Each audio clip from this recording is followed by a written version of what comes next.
भाई, गाँव टेराखोल।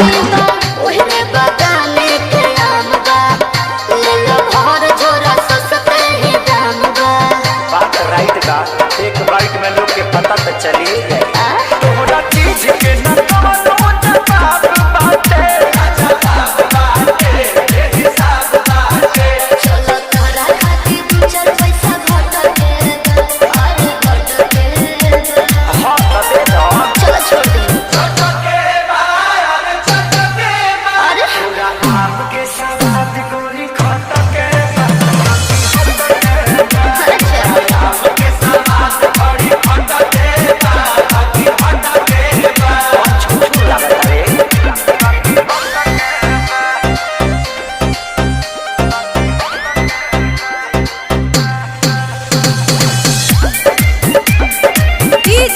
आसिफ भाई, गाँव टेराखोल।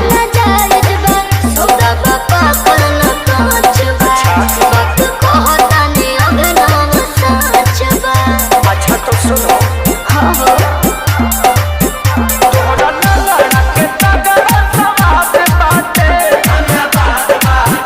जिंदाबाद बाटे।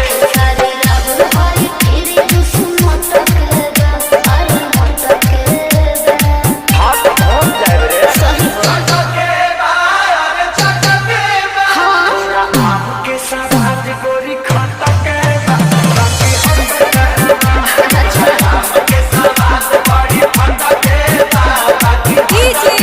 आसिफ भाई, गाँव टेराखोल, जिला बाराबंकी।